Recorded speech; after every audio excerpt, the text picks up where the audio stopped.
히브리서 1장 1절로 2절 말씀입니다. 이렇게 히브리서 1장 1절 2절 말씀 함께 보겠습니다. 옛적의 선지자들을 통하여 여러 부분과 여러 모양으로 우리 조상들에게 말씀하신 하나님이 이 모든 날 마지막에는 아들을 통하여 우리에게 말씀하셨으니 이 아들을 만유의 상속자로 세우시고 또 그로 말미암아 모든 세계를 지으셨느니라. 아멘. 말씀하신 하나님,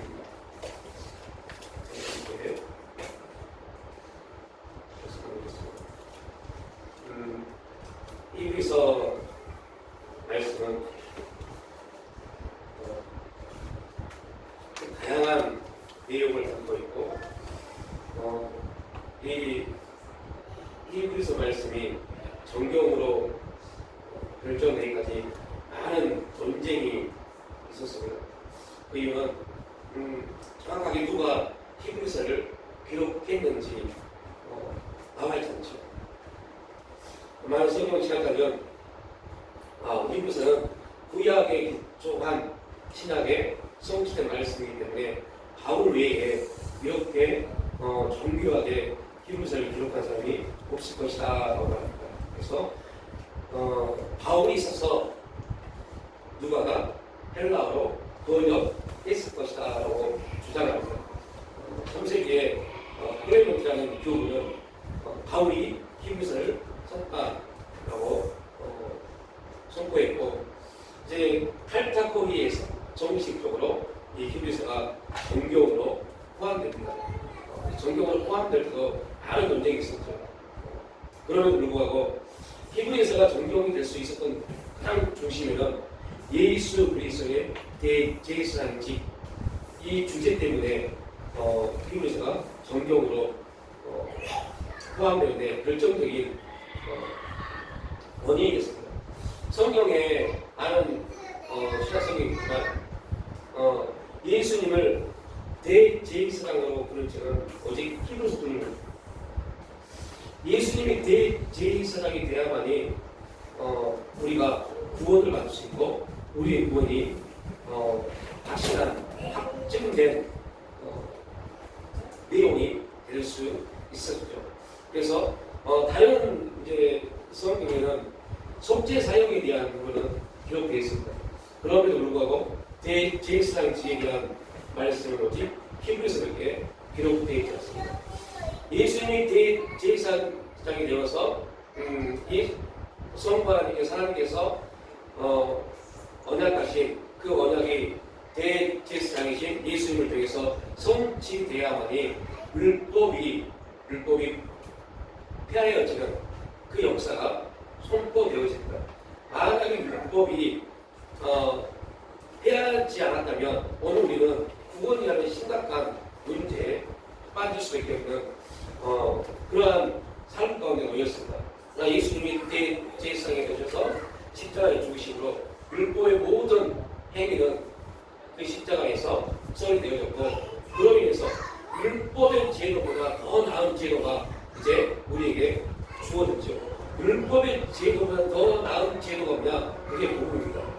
그 복음이 예수 그리스도의 대제사장직이라는 그 직분을 통해서 우리에게 주어졌습니다. 예수님이 십자가에 죽지 않았다면 우리가 이제 구약에 보면 함께 살펴봤던 우리에게 여로보암의 가장 큰 실수 중에 하나가 뭐냐면, 여로보암은 북이스라엘을 이제 하나님의 뜻가운데 선택 가운데서 북이스라엘을 구원합니다.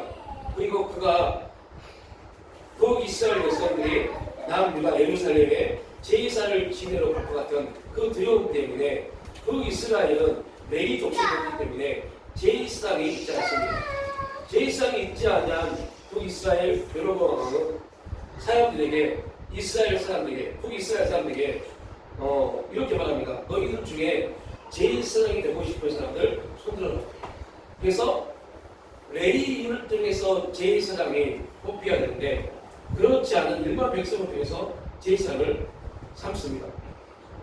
이게 어떠한 문제가 있냐면, 레위인이 아닌 레위인이 제사장이 아닌 상태에서의 제사는 하나님이 결단코 그 제사를 받지 않으십니다. 그 문제가 북이스라엘에게 주어졌죠. 이러한 부분에서 어떠한 부분이냐면 율법은 예루살렘에서만 또 짐승의 피로만 속죄가 이루어진다고 말합니다. 근데 복음은 그 짐승의 피의 모든 피의 제사를 다 폐하시고 예수님이 직접 십자가에 죽으심으로 그 제사를 짐승의 피로 수천 년 동안 제사를 지냈던 그 제사를 예수님이 십자가에 담당하심으로 완결 성취하셨습니다. 그럼 우리는 이제는 그러한 짐승의 피의 제사를 들 필요도 없습니다. 우리의 제사는 성령 안에서 예수 그리스도의 십자가 사건, 예수 그리스도를 고백하는 순간부터 온전히 이루어집니다. 그 사건을 예수님이 마태복음 17장에서 정확하게 우리에게 보여준 장면이 있죠. 예수님이 베드로, 요한, 야고보를 데리고 산에 올라가셨습니다. 거기서 예수님 영광 가운데 피어나시고 그리고 그곳에 모세와 엘리야와 함께 제자들에게 나타내 보이십니다. 이때 베드로가 이렇게 보내가지고 베드로의 입장, 베드로는 그 당시 유대인입니다.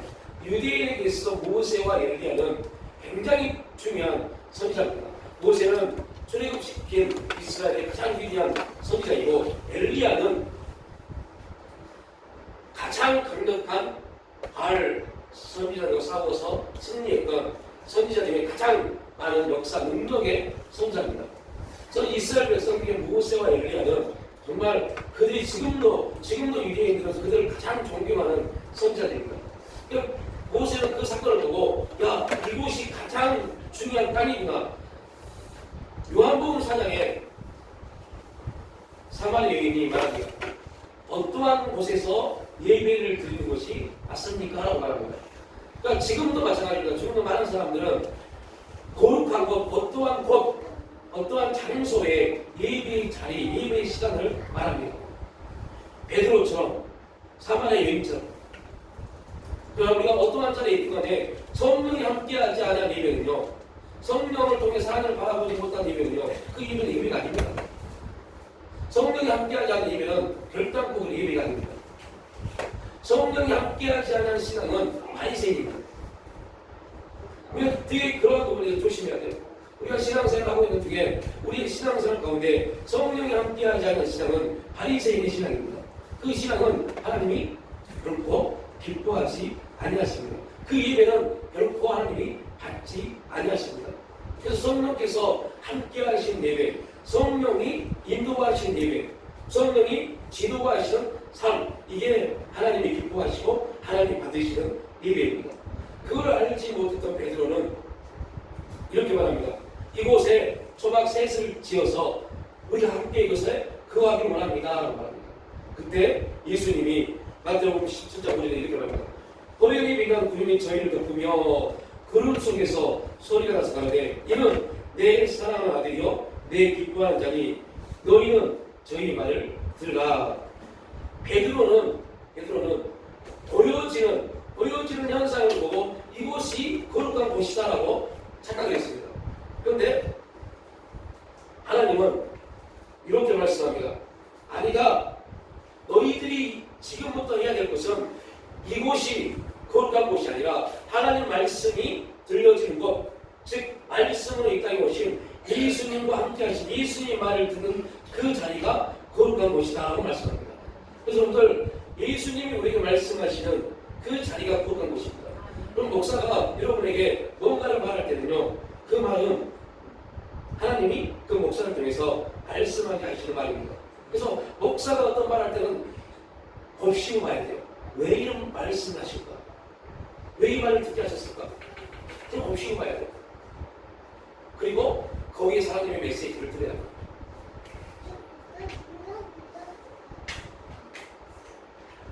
참 하나님이 이렇게 말씀하십니다. 그때 그 영광이 임했을 때 우리가 알고 있는 것처럼 이 세 제자는 어떠한 모습을 볼게요? 그들은 눈이 가려져 버립니다. 그리고 그들이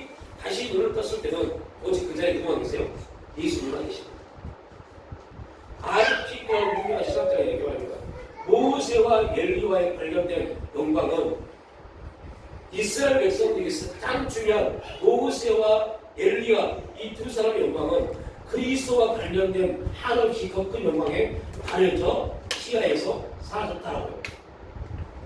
어떠한 영적인 사건도 말씀 앞에서는 아무것도 아닙니다. 어떠한 기적도 말씀 앞에서는 아무것도 아닙니다. 어떠한 능력도 말씀 앞에서는 아무것도 아닙니다. 어떠한 능력도가 있을지라도 그 능력들은 말씀 앞에 아무것도 아닙니다. 가장 중요한 것은 그 능력이 말씀을 통해서 해석되지 않으면, 그 기적이 말씀을 통해서 해석되지 않으면 그것은 거짓입니다. 그래서 하나님 우리에게 이 말씀을 주신 겁니다. 성경 66권을 주셔서 그 말씀을 통해서 해석할 수 있는, 성령께서 우리에게 오셔서 가장 중요한 역사를 하시는데 그 역사는 뭐예요? 깨닫게 하시는 거예요. 말씀을 해석하게 하시고 깨닫게 하시고 가르치게 하시고 생각나게 하십니다. 그래서 이 환경이, 이 능력이, 이 기적이 이 말씀에 있어서 어떻게 적용되어진가를 깨닫게 하시고 가르치고 알게 하십니다. 이걸 뭐라고요? 내마라고 해요. 감동이라고 합니다. 그 감동되지 않은 말씀은 그 말씀 아무런 능력을 나타내지 못합니다. 그래서 말씀으로 우리에게 계속 계시하시는 그 하나님의 역사가 구약에서는 옛적의 선지자들로 여러 부분과 여러 모양으로, 여러 부분과 여러 모양, 이거는 무슨 다른 말로 무슨 말이에요? 많은 선지자를 통해서 말씀하셨지만 그 많은 선지자들은 부분적인 겁니다. 정확하게 하나님을 계시하지 못했습니다. 우리가 지금 구약을 통해서 하나님을 볼 수 있는 것은 예수 그리스도라는 거룩한 성취된 사건이 있기 때문에 우리가 구약을 통해서 하나님을 볼 수 있었습니다. 그러나 이스라엘 백성들은 구약 그 말씀을 통해서 하나님을 보지 못했어요. 그래서 우리가 구약 성경을 보고 깨달을 수 있는 것은, 그들이 많은 선지자들, 능력의 선지자들, 기적의 선지자들이 말씀을 증거함에도 불구하고 그들이 회개하지 못하고 하나님을 만나지 못하고 돌이키지 못하면 부분적인 말씀은, 그 부분적인 것은 결코 완전하신 하나님을 보일 수 없습니다. 그래서 우리가 많이 말합니다. 숲을 보기 위해서 먼저 큰 산을 바라보는 거예요. 근데 구약은 크신 하나님을 우리에게 계시하지 못합니다. 그래서 구약은 반드시 예수 그리스도를 통해서 구약을 보지 못하면 구약에서는 하나님이 보이지 않습니다. 그래서 이스라엘 백성들이 하나님 말씀 율법이 그들에게 주어졌어도 그 율법을 통해서 그들은 누구를요? 하나님을 보지 못했어요. 그래서 말씀이신, 율법도 말씀입니다. 말씀이신 하나님이 그들 가운데 오셨어도 그들은 그분이 하나님인지 알지 못했어요. 우리도 마찬가지입니다. 성령과 함께하지 아니하면, 성령의 사람이 되지 아니하면 우리는 결단코 말씀을 통해서 우리 삶 속에서 하나님을 만나지 못합니다. 그래서 그들 생각대로 행동합니다. 말씀 메시지가 들려도 그 메시지에서 하나님 말씀이 들려지지 않습니다. 그래서 생각대로, 자기 계획대로 결정해버립니다. 그것이 옳은 거죠. 하나님과 관계없어요. 왜요?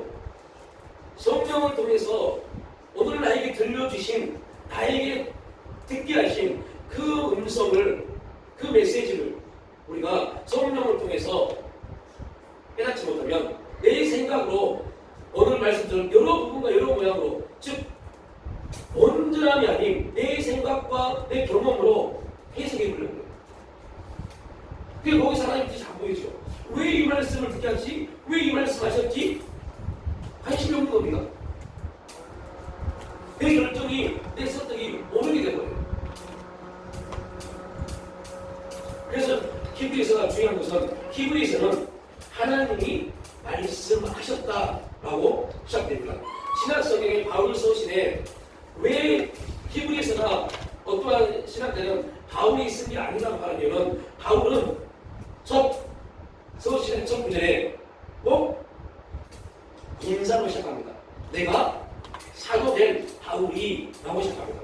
그런데 히브리서는 그렇게 시작되었습니다. 하나님이 말씀하셨다라고 시작됩니다. 말씀하신 하나님으로 시작됩니다. 이 시대에서 가장 무서운 문화는요, 상대주의적 가치관을 토대로 우리가 살아가는 겁니다. 국민의 80%가 절대적 진리가 없다고 말합니다. 진리가 없다고 말합니다. 우리에게 살아오는 이 세상은 하나님의 존재를 인정하지 않습니다. 절대적 진리가 없다고 말합니다.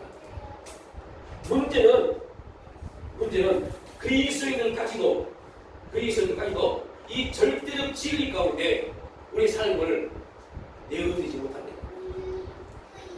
이유는 너무 많은 안 좋은 이 세상의 소리들이 우리에게 들려졌어. 그 소리들이 우리 마음의 생각을 좌우합니다.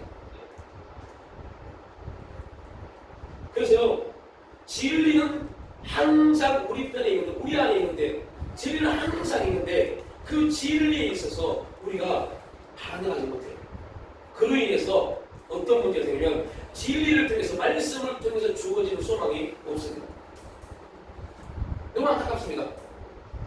어린 청년들 뿐만 아니라 연세 드신 분들도 동일합니다. 말씀을 통한 소망이 없습니다. 말씀을 통한 소망을 붙잡지 못합니다. 이유는 진리 가운데 있지 못하기 때문에, 진리 역사 가운데 있지 못합니다. 그게 얼마나 무서운지를 우리는 잘 이해하지 못해요. 이러한 가치관이 팽배한 시대에 하나님이 말씀하셨다. 엄청난 사건입니다. 지금 이 시간에 하나님 우리에게 말씀을 하십니다. 그 말씀이 우리 가운데 들려져야 돼요. 그 말씀이 들려져서 내 생각과 내 계획이 말씀을 통해서 바뀌어져야 돼요. 그걸 뭐라고요? 변화라고 해요. 변화되지 않으면 우리는 결코 하나님이 기뻐하시는 삶을 살지 못합니다. 변화되지 않으면 이 환경을 통해서, 내 삶을 통해서 말씀하시는, 계시하시는, 자기를 나타내시는 하나님과 무관한 삶을 살아갈 수 없습니다. 이게 우리의 삶이고, 이 부분이 아담이 범죄함으로 우리 가운데 형성되어진 삶입니다. 그러다 보니 변화되지 못하니까, 말씀을 통해서 진리 가운데 변화되지 못하니까요, 어떤 문제에 빠지면요, 내 조그만 환경이 임하면 그 환경 때문에 그냥 내 생각이, 내 경험이 쑥 나거든요. 그 환경 때문에 무너져 버립니다.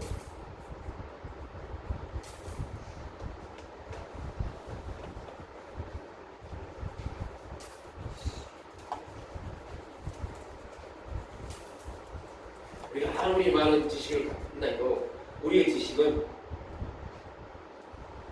하나님의 역사, 말씀의 지각 영역 안에서 아무것도 아니라는 겁니다.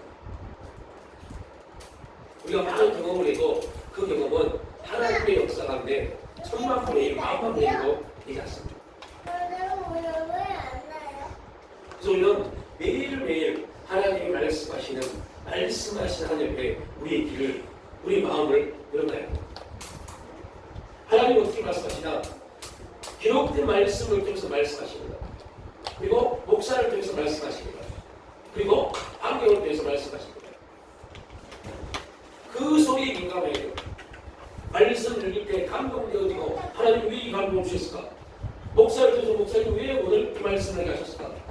환경을 통해서 하나님 이 환경을 왜 나에게 주셨을까? 분명한 이유가 있습니다. 그 부분에 우리의 생각을 놓지 않으면, 우리의 생각을 내놓지 않으면 우리 그 하나님의 음성을 듣지 못해요.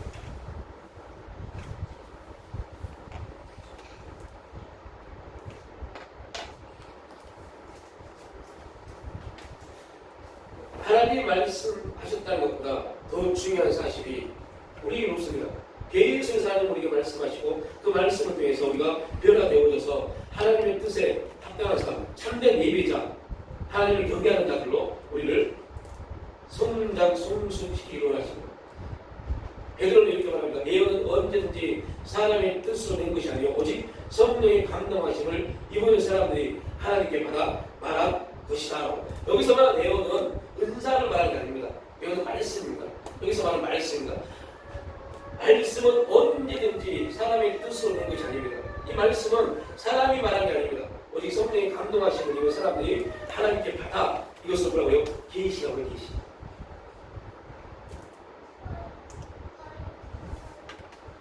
본문에서 하나님이 여러분과 여러 모양으로 말씀을 했으며 이 일을 행하시기 위해서 여러 선지자들을 쓰셨다고 성경은 증거합니다. 모세를 통해서 오경을 기록하겠지만 그 말씀은 모세의 생각이 아니라 하나님께서 하신 말씀을 모세가 기록한 겁니다. 다윗을 통하여 수많은 시편을 기록하겠지만 다윗이 그의 생각을 그의 경험을 쓴 것이 아니라 하나님의 보호하심과 인도하심과 그에게 역사하셨던 그 일들을 고백한 글들이 시편입니다. 히브리서 2장 12절에서 시편 22편 22절 말씀을 인용합니다.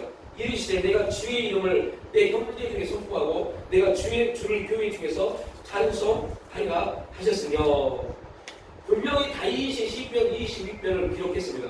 그런데 이것은 다윗의 말이 아닌 예수 그리스도가 말씀하신 것으로 표현을 하고 있습니다. 다윗 시대와 예수 시대는 엄청난 많은 시간이 갭이 있습니다. 그런데 다윗은 자기가 이것을 고백했음에도 불구하고 이것은 자기의 기록이 아니라 주의 이름 예수 그리스도가 말씀하신 것으로 표현하고 있어요. 이게 바로 감동입니다. 그래서 하나님이 우리에게 계시하신 로고스 말씀, 그 말씀이 우리에게 바로 감동되고져서 기록되어진 것이고요. 성경입니다. 그래서 우리는 정경화된 성경은 우리는 이제 기록할 필요 없어요. 이미 정경화된 성경은 우리에게 주어졌습니다. 66권 성경은 우리에게 주어졌어요. 그러나 개개인에게 하나님은 계속해서 말씀을 계시하십니다. 그리고 그 계시하신 말씀을 우리의 삶을 통해서 매일마다 들으시게 합니다. 그걸 우리 뭐라고요? 간증이라고 해요. 그 간증은 매일매일 우리 삶 가운데 써 내려져 가고 있습니다. 그리고 결국 그 간증이 하나님께 나갔을 때 우리의 삶의 위기로 펼쳐진 겁니다. 아, 그때 네가 이렇게 이 말씀 이렇게 해석해서 이렇게 살았구나. 그거를 성경이 뭐라고요? 열매라고 해요. 그래서 여러분들 하나님이 우리를 마지막 재림 때 우리를 판단하실 때 뭘 판단해요? 열매를. 그래서 한동안 많은 목사님들이 그 열매를 뭐라고 표현하니까 그것도 맞긴 맞습니다. 전도라고 전도. 열심히 전도해서 많이 전도하는 사람들이 열매가 많다고 표현했어요.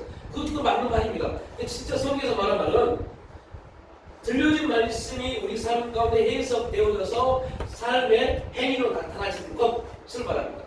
그러니까 말씀이 들려져서 그 말씀이 성령을 통해서 해석되지 아니하면 우리에게 뭐가 없어요? 열매가 없다는 겁니다. 그만큼 우리가 말씀을 듣는 것도 되게 중요하지만 그만큼 그 말씀이 성령을 통해서 해석되어진 것도 엄청나게 중요합니다. 그래서 우리가 성령을 의지하고 성령을 통해서 왜 이 말씀을 듣게 하셨습니까? 왜 말씀을 통해서 이 말씀이 감동되었습니까? 왜 목사를 통해서 이 말씀을 듣게 하셨습니까? 왜 환경을 통해서 이 일들 에게 주셨습니까? 이게 굉장히 중요한 우리의 기도가 되어야 돼요. 우리의 무릎이 되어야 돼요.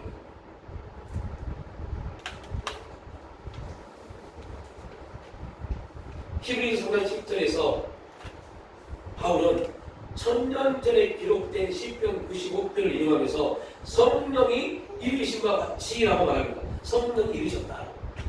성령께서 감동하셨기 때문에 1000년 전에 기록된 말씀이 1000년 후에 바울을 통해서 다시 해석되게 만드신 겁니다. 이 말씀은요, 1000년 전에 바울이 다윗이 기록했지만 1000년 전에 과거 완료 끝났다가 아니라 계속적으로 현재 진행으로 표현하고 있습니다.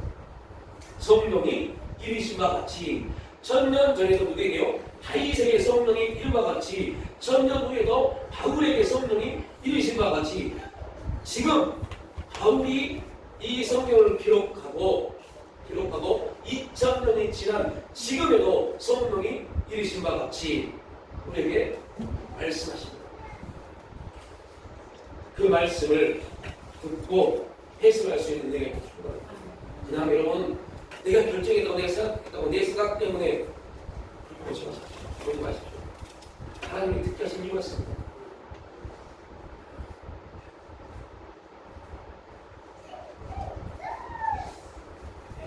구약의 여러 모양과 여러 부분으로 계시된 부분들이 이제 진리이신 길이요 진리요 생명이신 예수님을 통해서 완전하게 우리에게 계시되었습니다.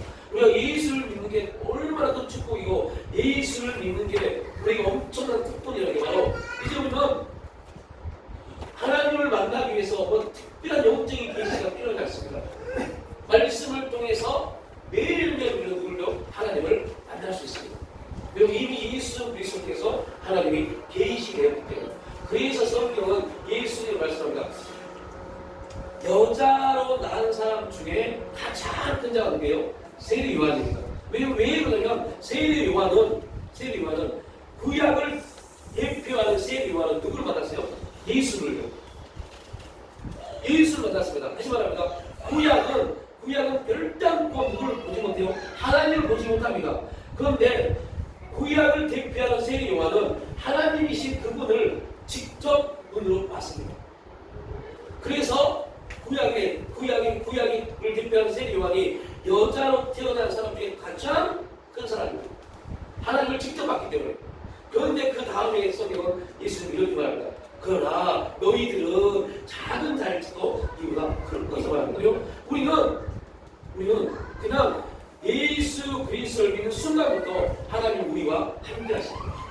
얼마나 기가 막힌 겁니까? 얼마나 큰 축복입니까? 우리가 뭐 하나님을 만나려고 하나님 보여주세요 할 필요도 없어요. 이거는 그렇게 가르치는 목사도 있었어요. 이건 거짓된 목사입니다. 하나님을 보여달라고 할 필요도 없어요. 그분은 우리가 하나님 보여주세요 한다고 해서 우리에게 뭘 확정시키려고 그분이 우리에게 뭔가를 나타내심이 절대 아닙니다. 금요일날도 말씀드렸지만 그건 왜 예수를 부정하고 우리의 기독교를 부정하려고 하는 많은 사람들이 이렇게 말합니다. 마가복음에 믿음으로 이 산이 들려 저 바다에 던지라면 그런데 왜 그 산이 옮겨지지 않았냐? 성경에 그 산이 옮겨지는 사건이 왜 있지 않냐? 그래서 성경은 거짓말이라고 말합니다. 근데 여러분 중요한 것은 그 산이 옮겨지는 게 문제가 아닙니다. 거기서 예수님이 말씀하시고자 하는 게 뭐예요? 믿음이요 믿음. 산이 옮겨지고 안 옮겨지는 게 문제가 아니라 이것은 누구 하시는 일이에요? 하나님이 하시는 일이고 그 일을 할 수 있는 분이 하나님이라는 것을 제가 믿느냐를 말씀하시는 겁니다. 또 우리는 자꾸 뭘 봐요? 산이 옮겨지느냐 안 옮겨지느냐를 봅니다. 못 웃으면서요. 하나님의 살아계신 하나님을 믿지 않으면서. 그래서 예수님이 이 산이 옮겨지냐 옮겨지지 않느냐 그 믿음을 말하기 전에 제일 먼저 뭘 말해요? 하나님을 믿으라고 말씀합니다. 하나님을 믿지 않으면서 현상만 보고 현상의 역사만 보고 기도하는 거 이게 구약이 있어요. 지금도 그러한 바리새인적 기도를 하는 사람이 너무 많습니다. 현상만 바라보고 그 현상 안에서 기도하는 사람들. 근데 문제는 하나님 말씀합니다. 야, 하나님을 먼저 믿어야 돼. 하나님을 안 믿으면서 어떤 하나님이요? 이 산을 옮길 그 산을 창조하신 그 산을 그곳에 만드신 있게 하신 그 하나님. 하나님이 왜 이 산을 그곳에 두셨을까? 하나님 왜 이 환경을 내 인생 가운데 두셨을까? 하나님 왜 오늘 이 소리를 나에게 듣게 하셨을까? 그 하나님을 인정하지 않고 믿지도 않으면서 하나님께 기도합니다. 역사가. 이 말은 다른 말로 하면 오늘 말씀을 보면 우리 가운데 계시하셔서 매일 함께 하시는 하나님, 그 하나님께 우리가 확증 좀 해보세요. 나와 함께 하신다는 거 확증 좀 보여주세요. 하나님은 우리에게 내가 하나님이다 라고 확증하실 필요가 없으신 분입니다. 그래서 성경은 하나님은 스스로 계신 분이라고 말합니다.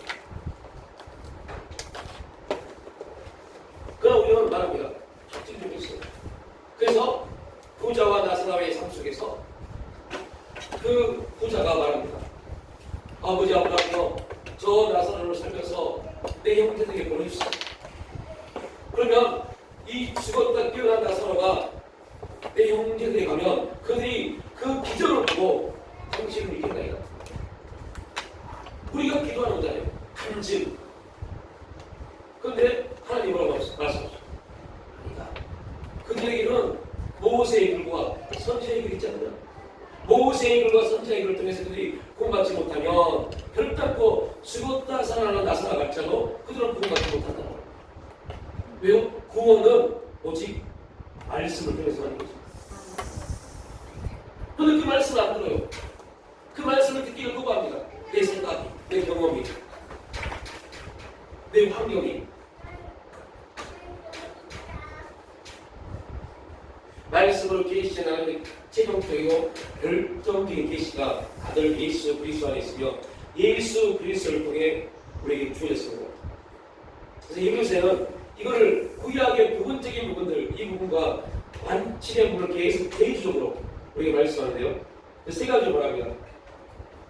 첫째, 옛적의 선지자를 통해서 이렇게 했던 것들을 이제 이 모든 날 마지막에 예수님이 성취하셨다. 두 번째, 우리 조상들에게 주었던 그 말씀이 이제 우리에게 완전하게 주신 말씀이 되었습니다. 또한 선지자를 통하여 여러 부분과 여러 모양으로 주셨던 말씀이 아들을 통해서 완전하게 우리에게 주어졌습니다. 이렇게 대조적으로 말씀을 연결하면서 구약은 그래서 뭐예요? 구약은 그래서 완전하지 않냐는, 율법은 그래서 완전하지 않다는 말씀입니다. 오늘 이브리서 저자의 초점은 옛 언약, 유대교에 대한 새 언약, 기독교의 우월성을 증명하고 있습니다. 율법보다 복음이 훨씬 더 우월하다. 양의 피, 짐승의 피보다 예수 그리스도의 피가 훨씬 더 우월하다. 이것을 지금 증명하고 있습니다. 그래서 너희들은 지금 유대인들이 행했던 제사가 아니라 완전하신 예수 그리스도를 통한 그 새 언약의 백성들이라는 선포하고 있는 게 히브리서입니다. 이걸 히브리서 1장부터 우리에게 말씀하고 있습니다. 다시 말합니다.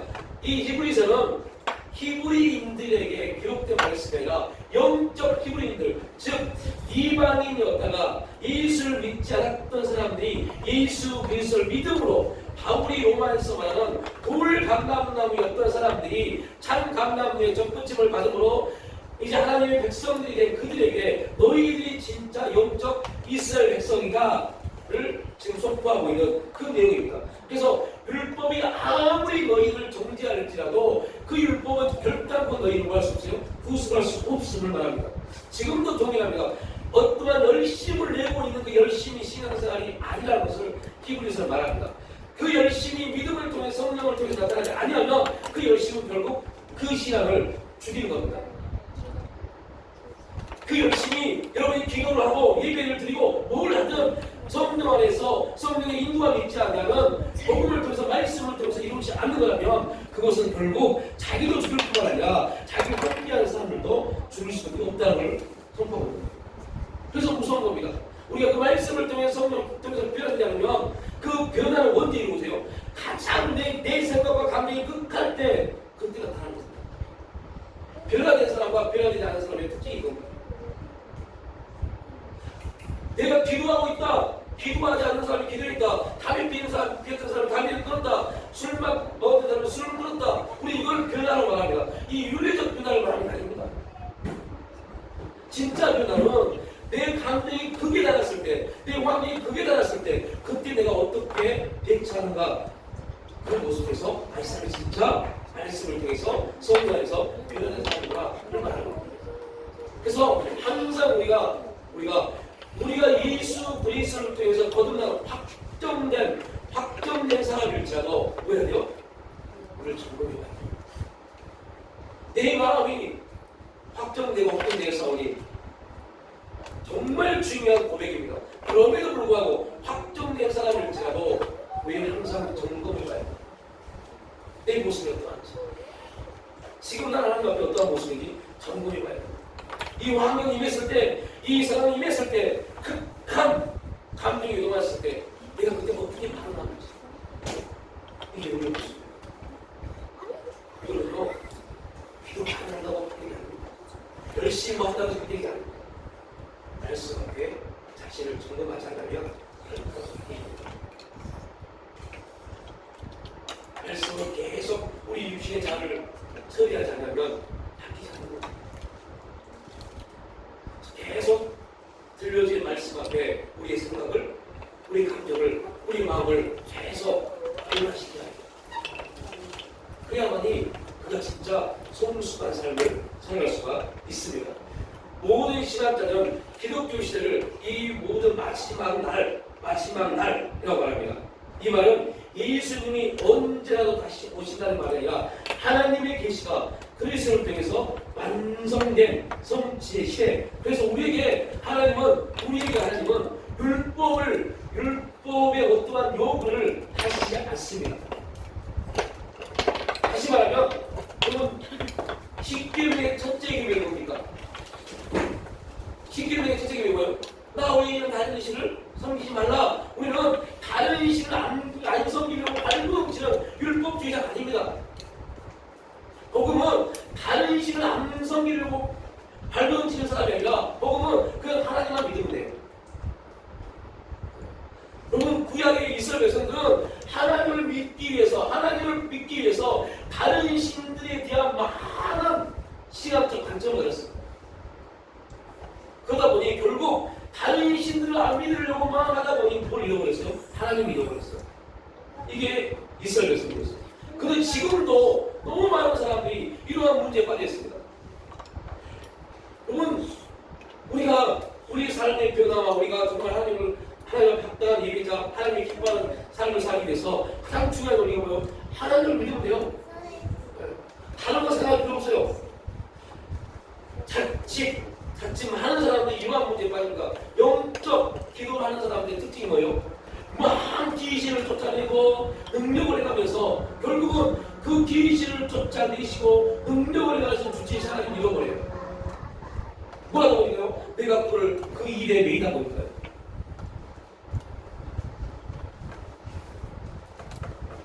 지금도 막 이런 일들이 우리 가운데 너무너무 많이 일어나고 있다는 것.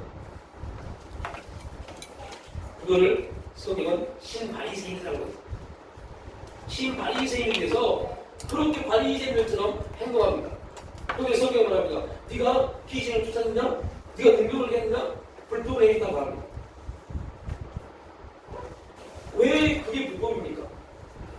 귀신을 쫓아내고 주의 이름으로 주의 사역을 하고 왜 그게 불법입니까? 지금 이 시대에 얼마나 많은 사람들이 그런 능력을 받기를 원하는데요. 거기서 예수님이 말씀하신 건 뭐예요? 그 행위 자체가 불법이라는 게 아닙니다. 그것이 내 뜻과 무관하기 때문에. 하나님의 뜻과 무관하기 때문에. 중요한 것은 그것이 하나님의 뜻이냐 아니냐의 문제입니다. 하나님 우리에게 말씀하신 이유는 뭐예요? 하나님 우리에게 말씀하신 이유는 하나님의 뜻이요. 그게 하나님의 뜻이냐 아니냐를 말씀합니다. 네가 하고 있는 그게, 네가 하려고 하는 그게 하나님의 뜻이냐? 이거를 깨닫게 하는 겁니다. 절대 여러분들 우리 인생이 우리 삶이 좋은 게 아닙니다. 하나님의 뜻이 좋은 것이. 그거를 예수 그리스도께서 성취하셨습니다. 그래서 예수님이 직접 복음서에서 우리에게 그 일을 보여주셨고요. 또 제자들 통해서 말씀을 기록하고 말씀을 통해서 우리에게 보여주셨고요. 요한은 말합니다. 위로부터 오시는 이는 만물 위에 계시고 땅에서 난 이는 땅 속에 속하여 땅에 속한 것을 말하니라. 하늘로서 오시는 이는 만물 위에 계시나니. 여러분 오늘 어떻게 막힙니까? 우리가 땅에 속한다면, 땅에 속해 있다면, 이 땅에 속한다면 뭐예요? 이 세상의 삶의 원리에 빠져 있는 사람을 말합니다. 이 세상을 누가 다스려요? 사탄 마귀가요. 요한복음 말합니다. 이 세상의 압이 사탄 마귀가 다스려요. 마귀는 뭐예요? 거짓입니다. 그래서 이 세상은요 매일매일 거짓합니다. 이 세상은요 너희들 조금 열심히 노력하면 열심히 살면 부자될 수 있어, 뭐 할 수 있어, 성공할 수 있어. 다 거짓말입니다. 별단 거짓말입니다. 왜요? 거짓이 아니가 많아요. 성공이요? 할 수 없어요. 부자요? 할 수 없어요. 이 세상의 삶의 법칙으로 부자 된다고요? 부정을 행하지 않으면 결단을 풀어낼 수 없습니다. 뭘 이룰 수 있다고요? 아닙니다. 내 혼을 주고 청탁을 해야만이 뭘 이룰 수 있습니다. 이게 세상의 법칙입니다. 왜냐? 마귀는 정직과 진실을 가장 싫어합니다.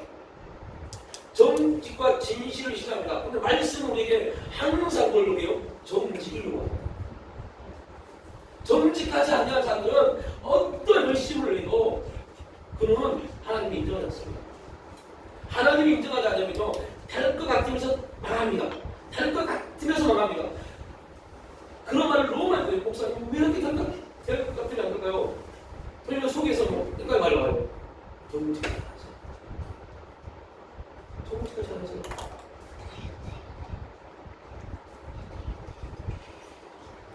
진짜 우리가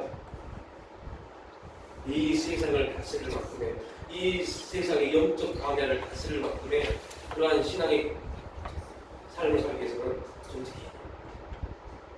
말씀 앞에 진실해야 돼요. 그래서 정직하다 말은요, 우리가 이 세상 윤리적 정직이 말하는 게 아닙니다. 말씀이 그러하며 말씀대로 살아가는 거죠. 그 진리에 대해서 예수님이 이렇게 말씀하셨습니다. 예수님이 재판 받으실 때 예수님 당시 재판장에 빌라도에 앉으셨어요. 빌라도는 예수가 참으로 자신을 왕으로 생각하는지 알고 싶었어요. 그래서 빌라도가 예수님은 이렇게 말합니다. 자신의 나라가 이 세상에 속하지 않았기 때문에 네가 말하는 왕과 내가 말하는 왕은 다르다고 말합니다. 예수님은 자신의 왕권을 세상에서 하나님의 진리를 계시하는 것과 연관시켜서 말씀합니다. 그래서 이 세상 나라를 다스리는 수단 마귀, 그 수단 마귀의 하수인인 빌라도, 바리새인들, 대제사장들, 서기관들, 이들은 마귀의 하수인들입니다. 하나님 말씀을 요구한 바리새인들이 마귀의 하수인. 지금 이 시대에 교회 목사, 장로, 권사, 집사들이 마귀의 하수인 되셨어요. 뭐하면요? 하나님 뜻대로 있지 않습니다. 그래서 무서운 겁니다. 그래서 우리가 말라기를 공부했잖아요. 내가 언제 하나님을 내가 언제 욕되겠습니까? 언제 우리 하나님을 무시했습니까? 라고 말합니다. 그들은 말씀을 받고 말씀 앞에 있었습니다. 예배를 드렸습니다. 그래서 그들은 나 예배 드렸는데요? 나 유대인인데요? 이겁니다. 지금으로 말하고요. 나 교회 직분자인데요?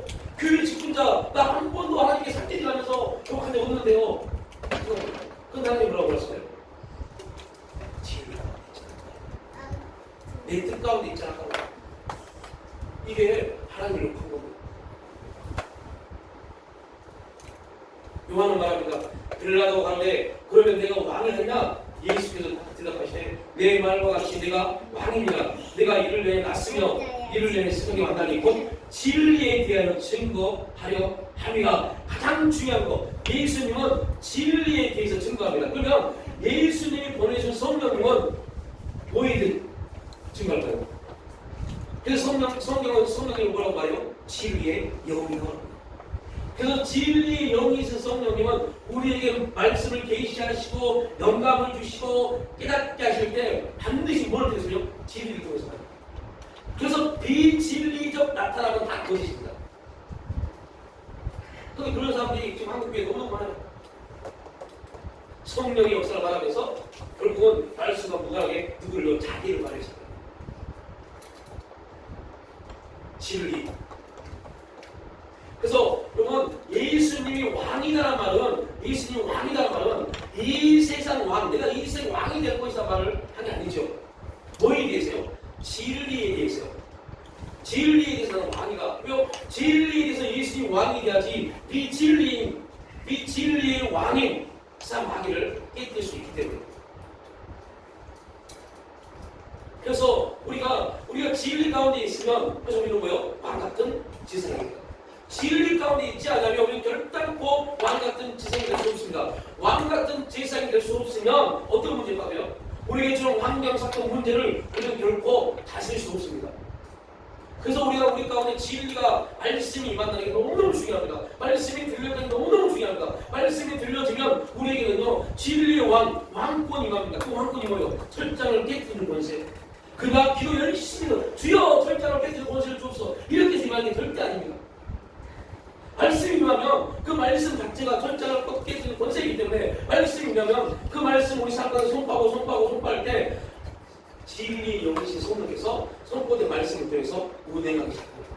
운행함을 통하여서 나도 모르는 사이에 내 능력이 우리 가운데 펼쳐진 철장의 권세를 깨뜨리는 게 아니라 하나님의 성령이 진리의 말씀을 통해서 그 철장의 권세를 깨뜨리시거든요.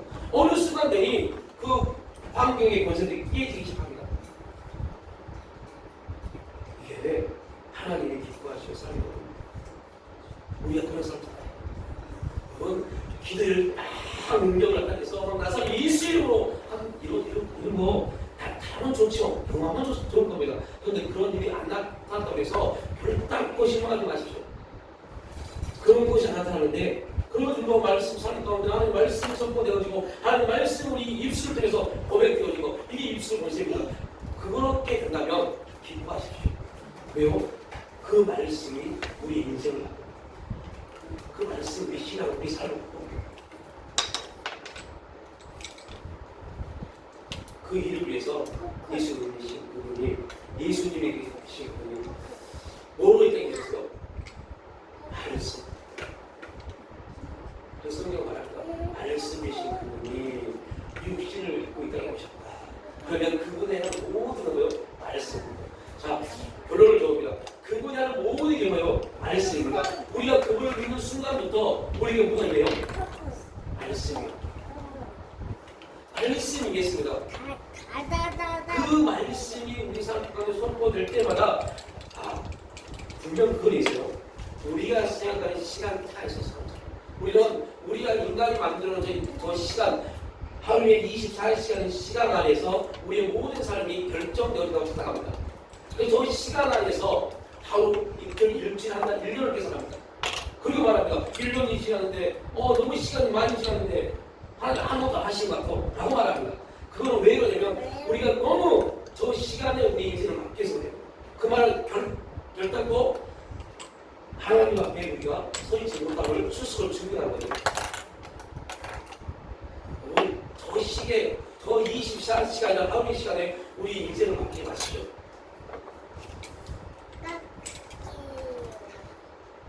하나님의 시간에 그 시간 안에 우리가 나가야 돼요. 그 시간 안에 있는 사람들은 시간이 낭비되는 것 같아요. 아무것도 안 이루어지는 것 같아요. 허비되는 것 같아요. 그러나 그 시간에 있는 사람들의 가족은 일하기 시작합니다. 그래서 예수님이 나를 믿는 자, 내가 길이요 진리요 생명이다. 내 앞에 오면 너희는 또 오늘 우리가 찬양을 부르죠. 내가 걷는 곳이 뭐예요? 길이 됩니다. 길이 안 보인다고 헤매지 마십시오. 네가 지금 걷고 있는 게 길입니다. 부르심을 받는 사람들, 믿음의 사람들이 걷는 길이 그곳이 길입니다. 그곳이 예배자고 그곳이 예배입니다.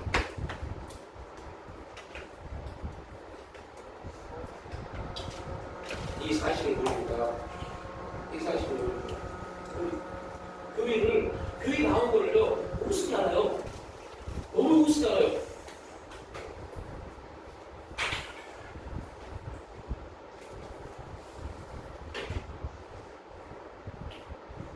예배 드리는 걸요 너무 우습게 알아요. 그냥 내 환경과 내 삶과 바꾸고 아무렇지 않는 거, 내 환경이, 내 삶이, 내 계획이 예배 드리는 것보다 훨씬 더 크게 느껴지는 사람들. 그리고 이거는요 심각한 겁니다. 그 말은 다른 말로 하면 그들에게는 하나님이 필요가 아닌 겁니다.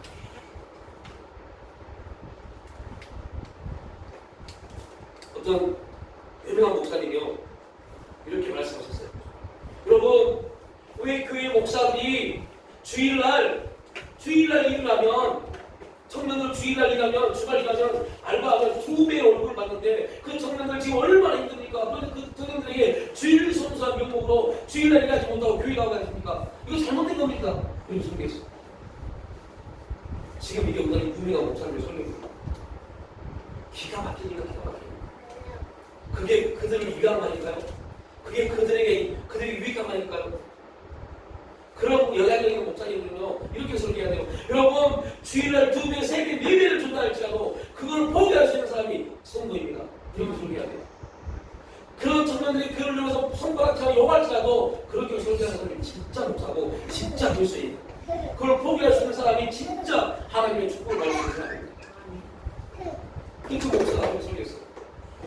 그 설교에 수천 명이 댓글 갔어요. 너무 마음에 부담감이 있었고 너무 마음이 문제됐었는데 해답받았습니다. 그 사람들은 이제 그 목사 말 한마디인데 그들은 하나님 앞에 큰 문제 가운데 빠졌습니다.